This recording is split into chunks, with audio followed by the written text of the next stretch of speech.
Mas nos chama Fabrício Naitsky porque temos novidades de agora, novidades envolvendo o nome de Kamala Harris. Kamala Harris acaba de se pronunciar, Nelson, pela campanha, pelas redes da campanha de Joe Biden e Kamala Harris, quando Joe Biden ainda era o candidato democrata à presidência. Ela diz o seguinte, abre aspas, estou honrada pelo apoio do presidente Biden e a minha intenção é disputar é merecer e vencer a nomeação democrata para a presidência dos Estados Unidos, fecha aspas, é isso que diz, então, a Kamala Harris através das redes, dos canais de comunicação da campanha, da chapa entre Biden e Harris para a presidência dos Estados Unidos. Essa que é a primeira fala, então, de Kamala Harris, a primeira manifestação de Kamala Harris publicamente desde o anúncio da desistência de Joe Biden. É importante a gente destacar que ela ainda não fala, então, como candidata à presidência dos Estados Unidos. Ela aguarda, então, uma decisão do partido, mas certamente já vai aí tomando as rédeas e assumindo a responsabilidade, chamando para si a responsabilidade de ser a candidata democrata para a presidência, o que só será confirmado durante a Convenção Nacional Democrata em Chicago entre os dias 19 e 22 de agosto, ou seja, no mês que vem.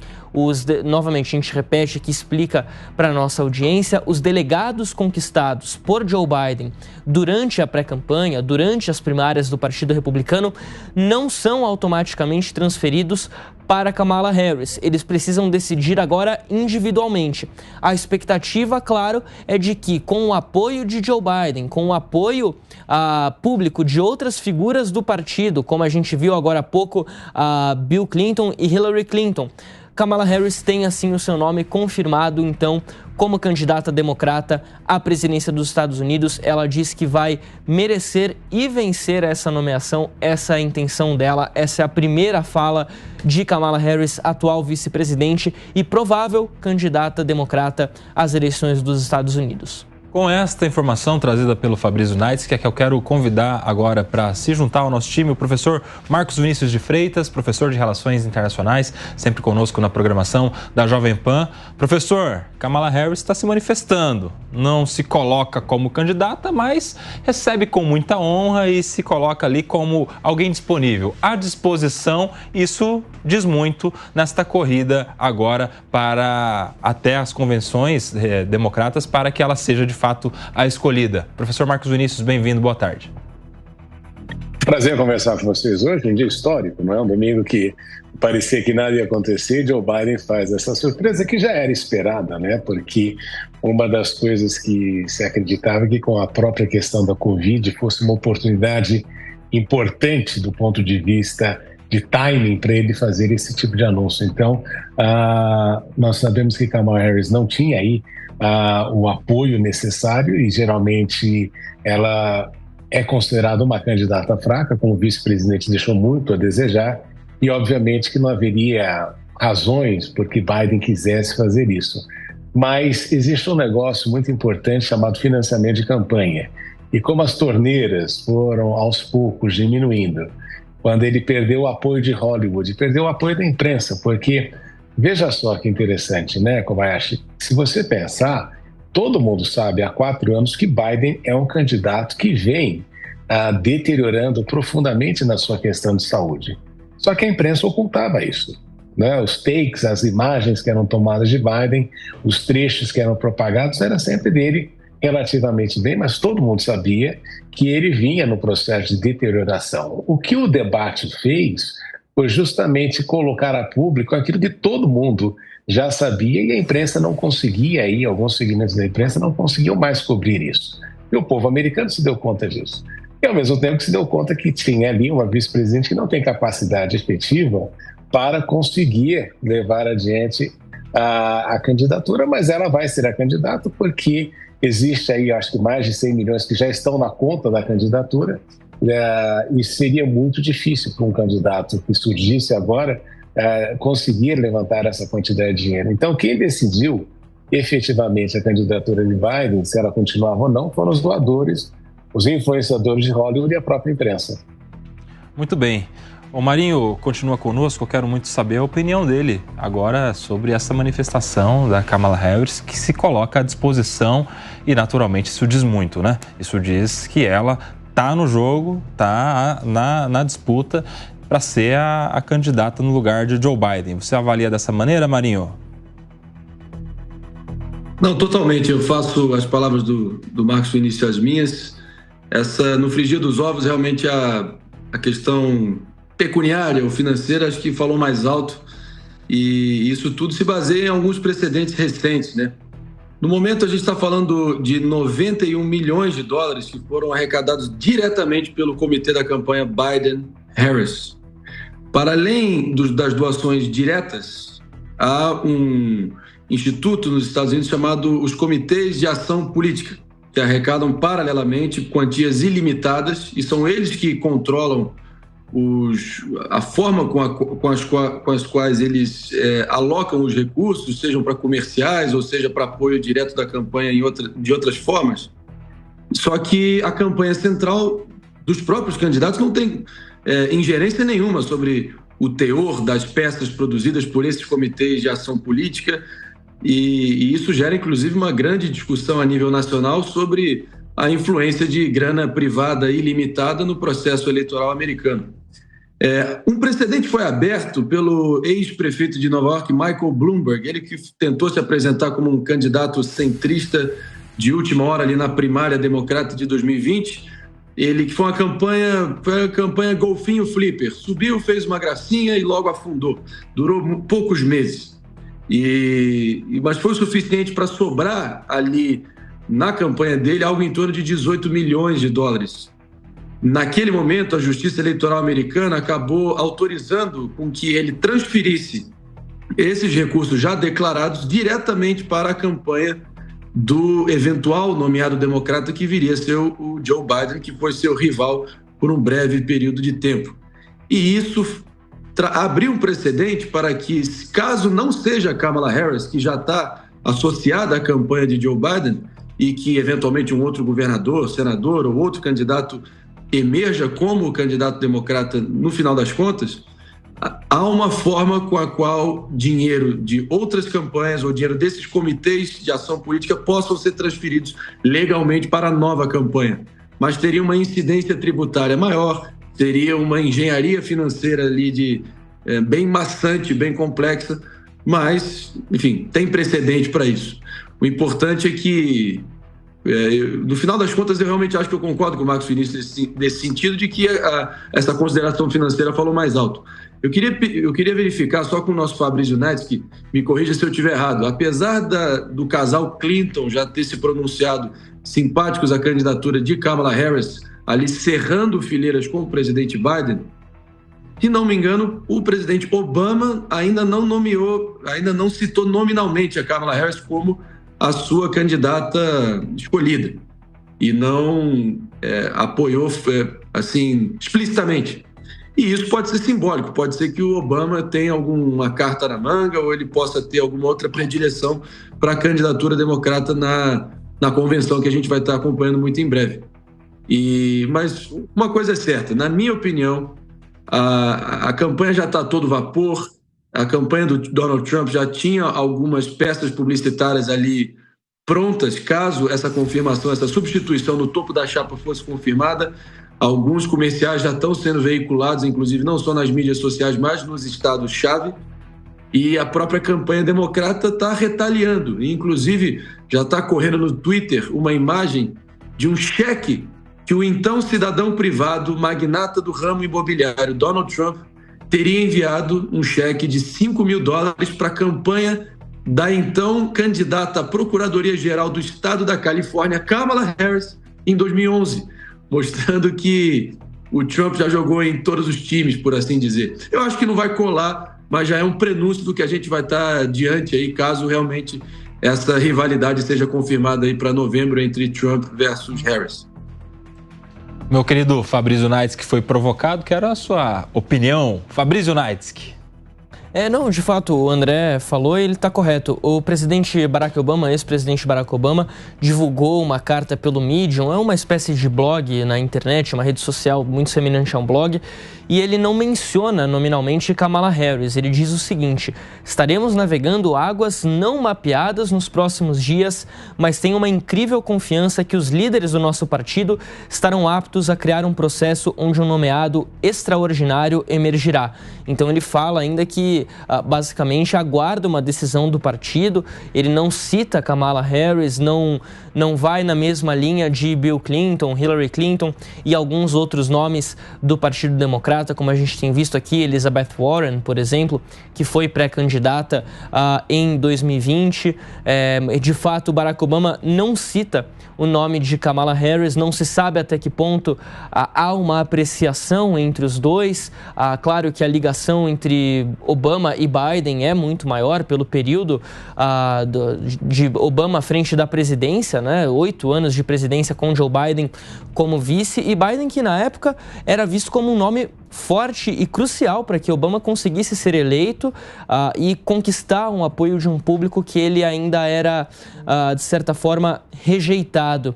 Então, há uma certa amizade entre Biden e Obama, mas não há uma relação tão próxima entre Obama e Kamala Harris. Certamente a gente vai ver algum tipo de manifestação ainda mais específica durante a campanha, e principalmente porque Obama é um certo puxador de votos, é um grande cabo eleitoral do Partido Democrata em qualquer disputa que seja. E se Kamala Harris eventualmente, de fato, receber a confirmação da nomeação, Obama deve acabar colando nela, ou ela deve pedir apoio a Barack Obama e também a ex-primeira-dama Michelle Obama, que foi cotada para assumir a nomeação democrata caso Joe Biden desistisse.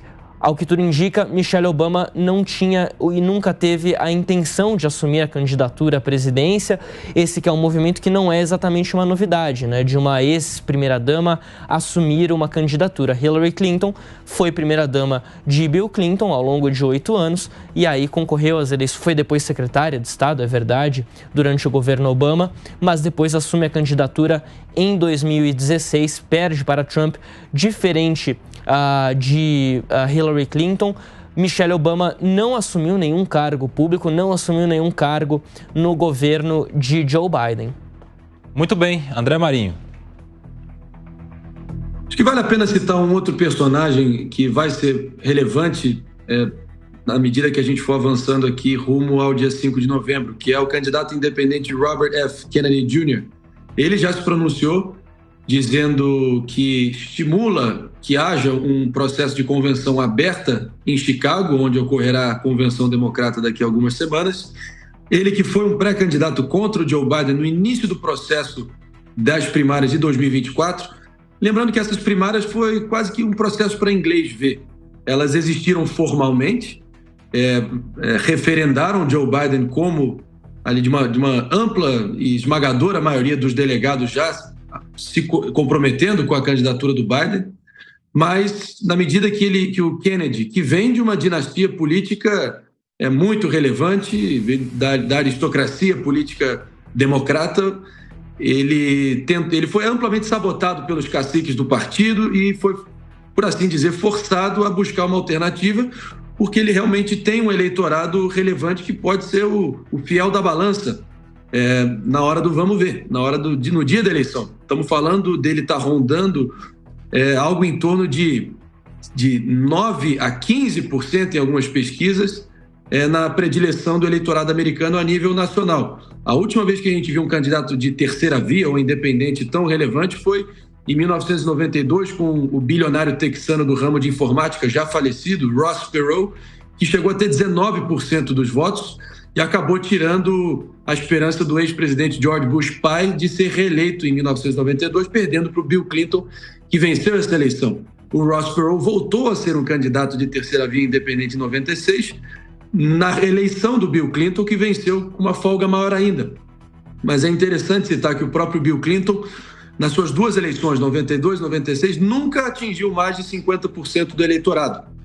Então pode ser que seja Trump o vencedor, ou seja Harris, ou o candidato democrata escolhido no final das contas, seja lá quem emergir, como vencedor da eleição de 2024, possa também não atingir mais de 50% do eleitorado, dada a importância do Kennedy, que vai ter uma parcela inédita aí do eleitorado americano. Ele mesmo está fazendo votos para que os democratas voltem para a base, reconsiderem a possibilidade de ter uma convenção aberta, e ele naturalmente se colocaria como um dos nomes a serem cogitados, apesar de que eu não vejo um caminho para ele, dado o consenso que está se formando entre as elites partidárias e as elites midiáticas em torno da Kamala Harris.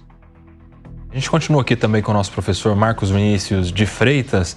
Professor Marcos Vinícius, a professora Priscila Silveira vai te fazer uma pergunta. Contigo, Priscila. Boa tarde, professor Marcos. Uma satisfação falar contigo. Professor, há pouco o Fabrício, ele trouxe aqui uma estatística, trazendo uma comparação com a Kamala Harris disputando juntamente com o Trump, próximo, não é? Numa questão bem próxima, de uma proximidade entre eles. E quando o senhor começou a falar, o senhor disse que a Kamala Harris, ela teve, e aqui também na nossa bancada foi falado isso, que ela teve um personagem mais apagado, né? Dentro aí do mandato do presidente Biden. A minha pergunta é a seguinte: ela vindo de fato, não é, a se tornar aí uma pré-candidata centralizada, na verdade inclinada à esquerda, tendo o Trump inclinado à direita, essa polarização, o senhor acha que, a gente sabe que zerou o jogo, nós temos 4 meses aí, e como disse aqui o nosso Ilcinho, zero o jogo, isso não faz com que seja possível então ela tomar força nessa candidatura? Eu não acho que zero o jogo, viu, Priscila? Por 2 motivos, né? A sociedade americana, ela é dividida entre republicanos e democratas. E você tem os independentes também, que constituem uma parcela importante. Mas o eleitor democrata, ele é democrata, não importa o candidato. Não importa quem esteja no topo do bilhete, na urna, na hora que ele vai votar. Então, este compromisso existe, tanto dos sindicatos, que são os grandes apoiadores financeiros. Então, você tem ali uma predileção já, uma base importante com a qual ela parte, base esta que vai apoiá-la, independentemente se gosta ou não, justamente pelo fato de ela ser a candidata democrata. Isso lhe dá uma vantagem já de início. Agora, o problema que ela enfrenta é justamente a questão dos indecisos. E uma coisa importante, e aí é que ela pode realmente fazer uma diferença, mas é difícil, é que o fato de que Biden não conseguia estimular a juventude a participar mais ativamente do processo político americano nos últimos anos. Em razão das decisões tomadas a favor de Netanyahu na questão de Gaza e outros motivos, o público jovem, não é que ele deixou de apoiar, deixou de ser democrata, mas ele se absteve. E a única coisa que você não quer ter numa eleição, que é decidida colégio a colégio eleitoral, é um grupo de eleitores se abstendo, porque faz diferença na hora do voto para você conquistar a maioria daquele colégio eleitoral por estado. Então, Kamala Harris vem, talvez pelo fato de ser mulher, a primeira mulher que poderia ser presidente dos Estados Unidos, de ser afrodescendente, o marido ser judeu, talvez ela consiga preencher uma série de requisitos que o jovem norte-americano, desiludido com a candidatura de Joe Biden, possa querer votar. Então você pode observar, e talvez isso venha a acontecer, uma mudança, um ganho eleitoral justamente por um envolvimento maior dos mais jovens nessa questão política. Agora, ela não tem o brilho de resultados efetivos como vice-presidente. E o fato de ela não ter brilhos efetivos como vice-presidente é que fazem com que ela tenha aí uma baixa capacidade, talvez, de conseguir amealhar mais votos do que aqueles que estariam encantados por esses 3 aspectos que eu mencionei anteriormente. Então, essa que é a dificuldade dela. E o grande problema também, que a gente não pode deixar de levar em consideração, é que Kamala Harris não representa ali o surgimento de um novo momento dentro do partido democrata. O Vance, o vice, representa ali uma continuidade do movimento Make America Great Again, Donald Trump, o sucessor do trumpismo. E Kamala Harris não é vista como sucessora aí de nenhum político, nenhuma linha ideológica no partido, além daqueles que ela tem encampado nos últimos anos. Então, é por essa razão que a candidatura dela não fascina, mas tem aí um apoio elevado justamente por causa desta polarização que a sociedade norte-americana tem e pela fidelidade dos candidatos democratas, aos candidatos democratas. Professor Marcos Vinícius, quem faz a pergunta agora é o Guilherme Mendes. Professor Marcos, boa tarde. Dois aspectos que eu queria abordar com o senhor. Primeiro, o fato de caso venha se confirmar a candidatura da Kamala, o senhor não acha que ela dialoga de uma forma mais efetiva e de uma certa maneira, isso pode ser um diferencial com a comunidade negra e imigrantes, sobretudo dada a sua origem, não é? De imigrante também, e dada a sua condição de mulher negra. E o segundo ponto, que aí eu acho que é uma questão inédita, a gente não tem ainda muitos precedentes para avaliar, e que seria o fato de um presidente da República atuar como cabo eleitoral numa eleição, não defendendo a sua própria reeleição, a sua própria candidatura.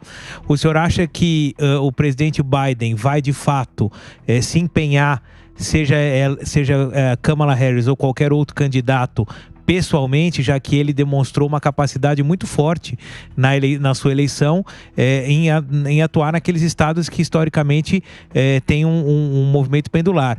Ele virou em 6 estados e não só por isso foi eleito presidente, quebrando também, não de forma inédita, mas muito rara, uma sucessão presidencial, algo que nos Estados Unidos não acontece de uma forma frequente, dado que normalmente os presidentes são sempre reconduzidos a um segundo mandato.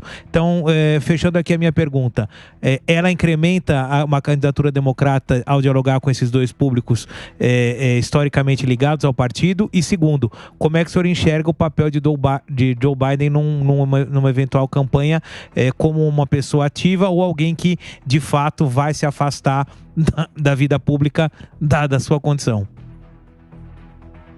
Você sabe que presidentes sempre se interessam em fazer o seu sucessor.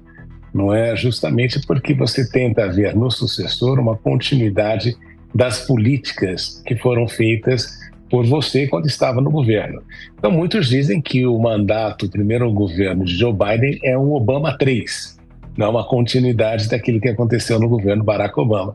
Então, provavelmente, Joe Biden ficará contente aí de Kamala Harris, de apoiar Kamala Harris no sentido de ela dar prosseguimento a algumas das políticas que ele fez, que ele sabe que eventualmente Trump descontinuaria, não daria continuidade a essas políticas. E considerando o cenário político americano de perseguição política, como se observou no caso de Donald Trump, é até melhor que Kamala Harris seja eleita do que Donald Trump, porque você viu o que aconteceu com Donald Trump com relação ao número de processos, a possibilidade de um ex-presidente vir a ser preso, não é? Então, são problemas que hoje em dia você enfrenta nas democracias de perseguição aos grupos políticos que perdem eleições por aqueles que venceram. Então, essa é uma situação complexa que mesmo os Estados Unidos, como a gente observou no período depois que Trump saiu da Casa Branca, que pode acontecer.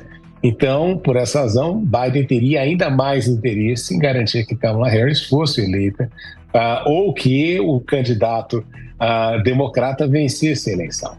Agora, na questão da atração do voto de afrodescendentes, de afro-americanos e latinos, ela tem um histórico um pouco complicado. Na questão dos latinos, principalmente, logo no início do governo, o presidente Biden comissionou Kamala Harris para cuidar da questão da imigração. Um assunto que ela teve, assim, um resultado muito pífio e que não resolveu coisa nenhuma, por essa razão que você tem aí um problema enorme de imigração no governo atual, que é justamente a mola propulsora de todo o discurso de Donald Trump. Não é? Então, se você observar, um ponto fulcral da ação dela foi justamente um ponto de queda na aprovação de Joe Biden. E na situação da população afrodescendente, eu sempre recordo uma menção que Barack Obama fazia. Ele dizia que ele não era negro o suficiente para a comunidade afrodescendente norte-americana. que considerava Michelle Obama mais negra do que ele, porque o pai de Barack Obama era negro e a mãe era branca, e ele nunca conseguiu, e ele mesmo disse isso, romper ali algumas barreiras justamente pelo fato de ele não ser considerado negro o suficiente. Então, Kamala Harris pode ser vista também dentro nesse caleidoscópio de observação da atuação de um político. Ela pode ter aí uma coloração que não seja necessariamente 100% daquilo que a comunidade afro-americana desejaria ter na Casa Branca. Mas, obviamente, uma mulher afrodescendente na Casa Branca é algo importante para a comunidade e que veria aí, talvez, uma oportunidade que esperava alcançar em dias melhores com Barack Obama, o que não aconteceu efetivamente. Muito bem, eu quero agradecer demais a participação aqui do professor Marcos Vinícius de Freitas, sempre conosco na programação da Jovem Pan, nos ajudou a entender melhor este cenário americano depois da desistência de Joe Biden. Professor, muito obrigado, viu? Um excelente domingo para vocês, um prazer conversar sempre com vocês. Um abraço, até mais. Nós vamos acionar agora novamente o André Marinho, continua conosco aqui no Tá na Roda. André Marinho. Indo na linha do professor Marcos Vinícius, que contribuiu e muito bem agora com a discussão, se referindo ainda a essa questão do caleidoscópio étnico-racial e como a Kamala Harris seria percebida pela comunidade negra americana, que poderia representar, sim, em tese, no papel, esse ineditismo de ser a primeira mulher negra a ocupar a Casa Branca, mas fundamentalmente ela teria algo parecido com o desafio que Barack Obama enfrentou. O pai de Barack Obama vinha do Quênia, a mãe dele era branca, do Kansas, então ele não tinha nenhuma herança diretamente de negros americanos, afro-americanos. A própria Kamala Harris, ela tem uma herança indiana e jamaicana, ela não tem diretamente uma herança dos afro-americanos. Isso faz com que ela também não automaticamente tenha o prestígio e o reconhecimento, a identificação da comunidade negra americana ampla, que representa algo em torno de 14% do conjunto da população americana. Ampliando um pouco mais essa discussão, a Kamala Harris foi alçada à vida pública com o primeiro cargo mais relevante como procuradora-geral do estado da Califórnia e tem toda um retrospecto de ter sido uma pessoa linha dura até ali na primeira década do milênio, sendo essa procuradora, colocando majoritariamente negros e hispânicos por detrás das grades por ofensas até hoje consideradas minoritárias, como porte de maconha e também por crimes de menor periculosidade, ou seja, ela teve até que lidar com esse tipo de questionamento quando ela foi pré-candidata contra o Joe Biden na primária democrata de 2020, e sem dúvida alguma isso vai ser ressuscitado. Por outro lado, os democratas vão tentar pintar ela como essa procuradora judiciosa, linha dura, que representará o espírito de lei e ordem e, ao mesmo tempo, o ineditismo racial. Pode parecer algo incoerente contra o Donald Trump, que é o primeiro presidente condenado. Então, o próprio Donald Trump, há de se lembrar, ele teve apenas 9% dos votos da comunidade negra americana em 2020 contra 91% de Joe Biden. As pesquisas dão conta de que Donald Trump poderia ter a melhor performance de um candidato republicano junto à comunidade negra desde Richard Nixon em 68, que foi quando, há de se lembrar, citando aqui novamente no programa, foi a última vez que houve uma mudança na cabeça de chapa às vésperas de uma convenção. Convenção essa em 68 que foi em Chicago e a de 2024 também será em Chicago. Então, são muitas semelhanças entre 1968 e 2024. E trazer mais uma última consideração. A última vez onde um partido, dos dois principais partidos americanos, foi capaz de fazer um sucessor e engatar 3 mandatos em sequência foi em 88, com o George Bush pai sucedendo 2 mandatos do Ronald Reagan, a quem ele serviu como seu vice-presidente. Então é muito difícil que um vice possa emergir como um vencedor nos seus próprios termos, com os seus próprios méritos, sendo cabeça de chapa na sequência. O Al Gore que o diga. Depois de 2 mandatos do Bill Clinton, o Al Gore foi o candidato democrata em 2000 e perdeu naquela eleição polêmica, mas perdeu.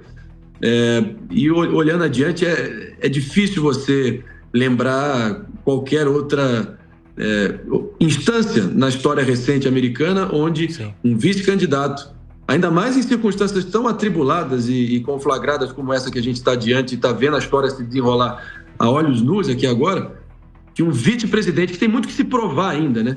Ele ficou como ele é sempre o coadjuvante, ele é o Robin para o Batman.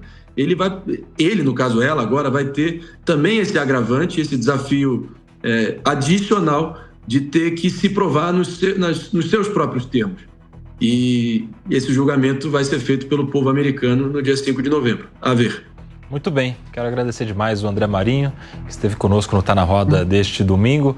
Marinho, é impressionante seu conhecimento, os dados, as informações, aqui as comparações, as correlações que você nos traz, em especial desta corrida lá de 1968 com a atual situação de Joe Biden, né? Essa desistência. Obrigado, viu, por nos ilustrar tão bem todo esse cenário norte-americano. Tenho certeza que amanhã, às 10 da manhã no Morning Show, para nossa audiência que nos acompanha, você vai preparar algo bem legal para todo mundo entender melhor do que se trata esta renúncia de Joe Biden na corrida presidencial. André Marinho participou conosco do Tá na Roda deste domingo.